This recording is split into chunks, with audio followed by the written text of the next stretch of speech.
Extreme sports are those that involve high levels of physical exertion, speed, danger, and thrill.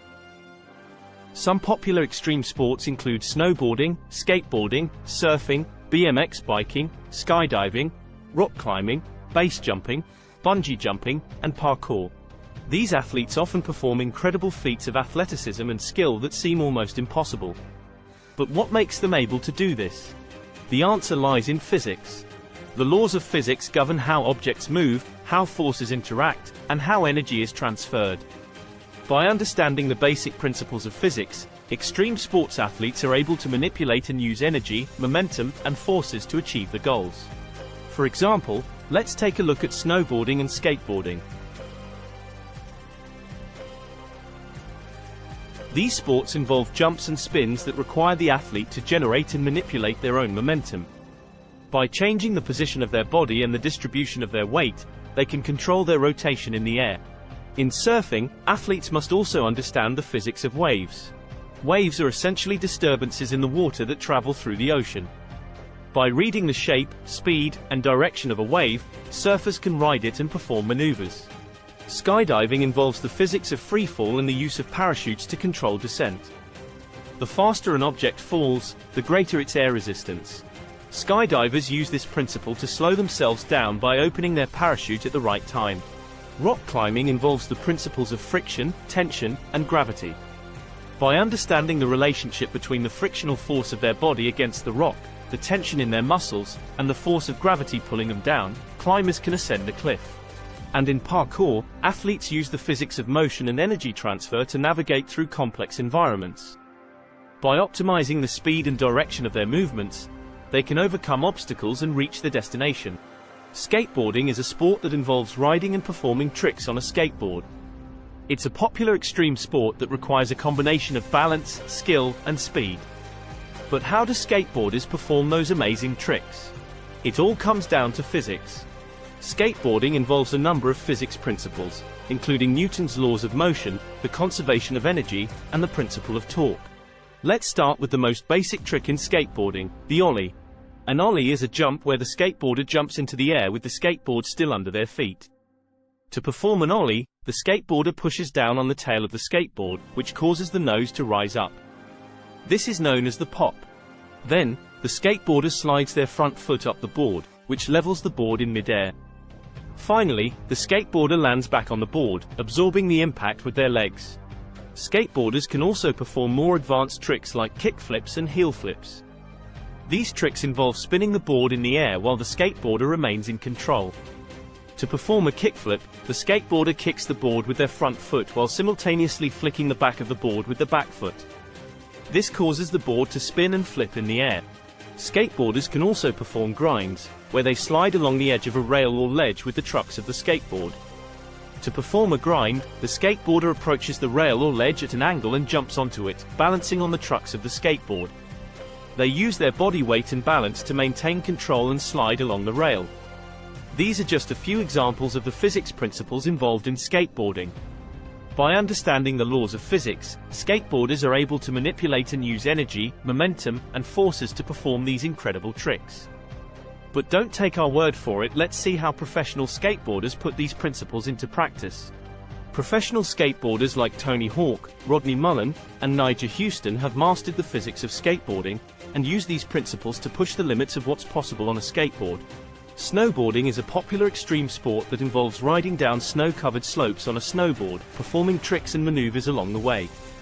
But how do snowboarders perform those incredible jumps and spins?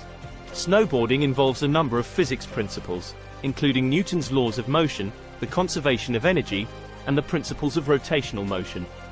Let's start with the most basic trick in snowboarding, the jump. A jump involves riding down a slope, launching into the air, and then landing back on the slope. To perform a jump, the snowboarder rides down the slope and then compresses their body, storing potential energy. They then launch into the air by extending their body and releasing the stored energy. Finally, they use their body position and the angle of their board to control their landing. Snowboarders can also perform spins, where they rotate their body and board in the air, and grinds, where they slide along a rail or box on their board. These are just a few examples of the physics principles involved in snowboarding. By understanding the laws of physics, snowboarders are able to manipulate and use energy, momentum, and forces to perform these incredible tricks. But don't take our word for it, let's see how professional snowboarders put these principles into practice. Professional snowboarders like Shaun White, Chloe Kim, and Mark McMorris have mastered the physics of snowboarding, and use these principles to push the limits of what's possible on a snowboard.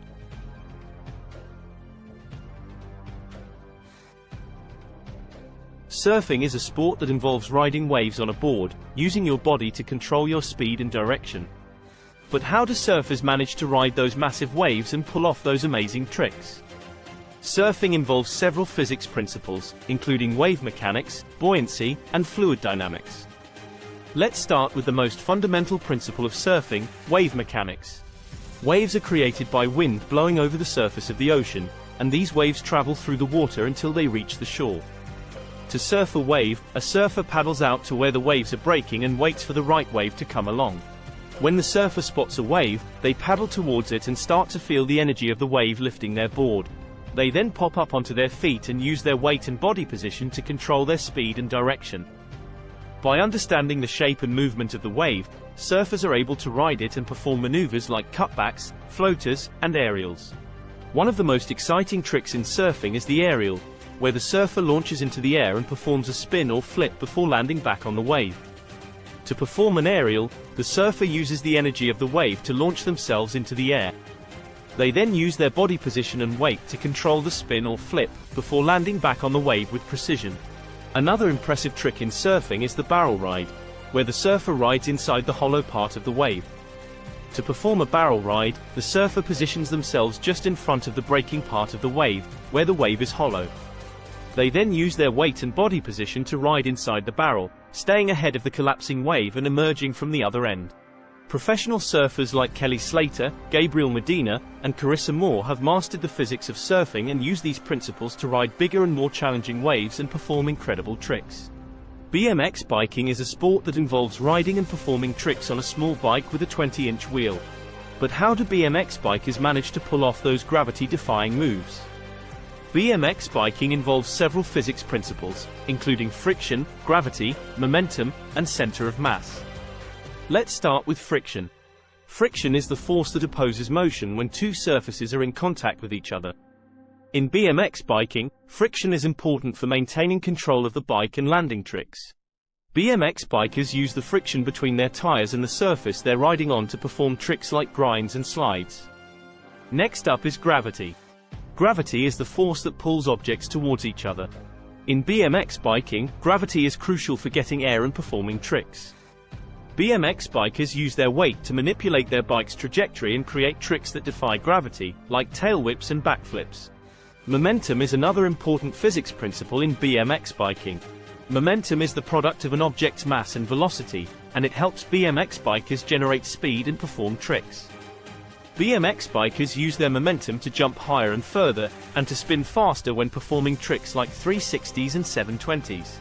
Finally, center of mass is a key physics concept in BMX biking. The center of mass is the point at which an object's mass is evenly distributed. In BMX biking, BMX bikers use their body position to control their bike's center of mass and perform tricks like bar spins and whips. Skydiving is a sport that involves jumping out of a plane or other aircraft and free-falling through the air before deploying a parachute to slow down and land safely. But how do skydivers manage to jump from thousands of feet in the air and land safely on the ground? The answer is physics. Skydiving involves several physics principles, including gravity, air resistance, terminal velocity, and freefall. Let's start with gravity. Gravity causes skydivers to accelerate towards the ground during freefall. Skydivers use their body position to control their descent rate and achieve a desired speed during freefall. Air resistance is another key factor in skydiving. Air resistance is the force that opposes motion through the air, and it increases as the speed of an object increases. Skydivers use their body position and their parachute to control their air resistance and slow down during freefall and landing. Terminal velocity is the maximum speed that an object can achieve when falling through the air. In skydiving, terminal velocity is reached during freefall and is influenced by the skydiver's body position, weight, and air resistance. Skydivers use their body position to control their terminal velocity and achieve a desired speed during freefall. Finally, freefall is the period of time during a skydive when the skydiver is falling through the air without a deployed parachute. Freefall is where skydivers perform the most complex maneuvers and stunts, using their body position and air resistance to control their speed and direction. So there you have it. The physics of skydiving is all about gravity, air resistance, terminal velocity, and freefall. Skydivers use these principles to perform amazing feats and land safely on the ground. Rock climbing is a sport that involves climbing up steep or vertical surfaces using only your hands and feet for support. But how do rock climbers manage to climb these sheer cliffs and walls? Rock climbing involves several physics principles, including friction, gravity, center of mass, and force.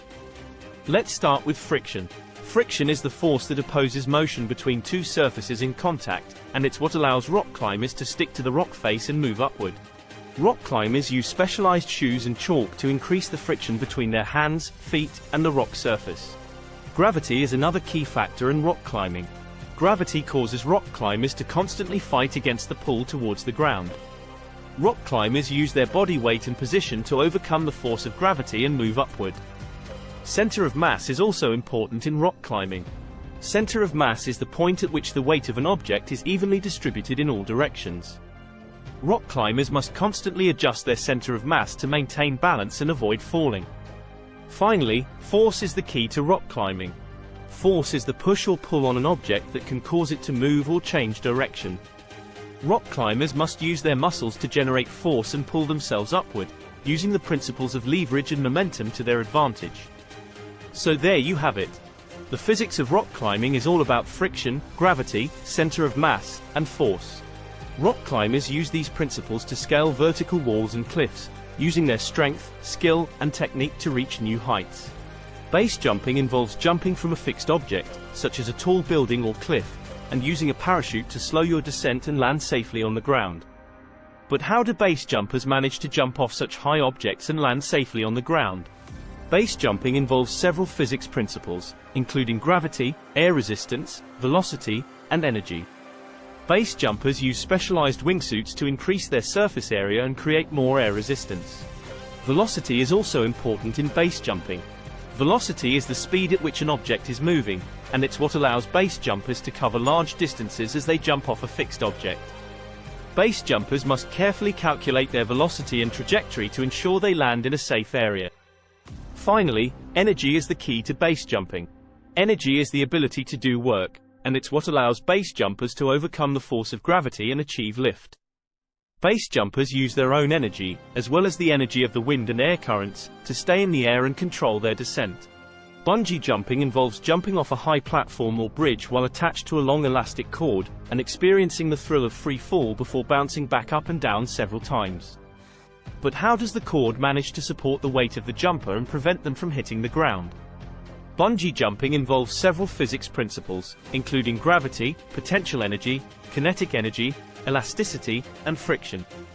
Potential energy is another key factor in bungee jumping.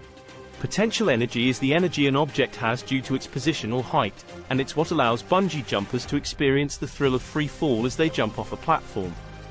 As the bungee cord stretches, the potential energy is converted into kinetic energy. Elasticity is the most important factor in bungee jumping. Elasticity is the property of a material that allows it to stretch and return to its original shape. The bungee cord is made of a special elastic material that can stretch and compress several times without breaking. Friction is also important in bungee jumping. Friction is the force that opposes the motion of an object through a surface, and it's what allows the bungee cord to grip the jumper's body and prevent them from slipping out of the harness. Parkour is a thrilling and challenging sport that requires both strength and agility. Let's take a closer look at some of the key physics principles at play in parkour. One of the most important concepts in parkour is the relationship between distance, time, and velocity. Parkour athletes need to be able to quickly and accurately judge how much distance they can cover in a certain amount of time, and how much velocity they need to achieve to make a successful jump or landing. This requires a good understanding of concepts like acceleration, momentum, and center of mass. In order to make a successful jump or landing, parkour athletes need to be able to control their body's momentum and maintain their center of mass in order to stick their landing. Another important concept in parkour is the conservation of energy. When a parkour athlete runs up a wall, they are using the energy from their legs to push off the wall and propel themselves higher. By conserving their energy and using it effectively, they are able to achieve incredible feats of athleticism. Finally, parkour also involves a lot of rotational motion. When a parkour athlete performs a flip, they need to be able to control their rotational motion in order to make a smooth and successful landing.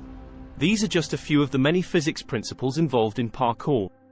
By mastering these principles and using them effectively, parkour athletes are able to push themselves to new heights of athleticism and accomplish feats that many would consider impossible.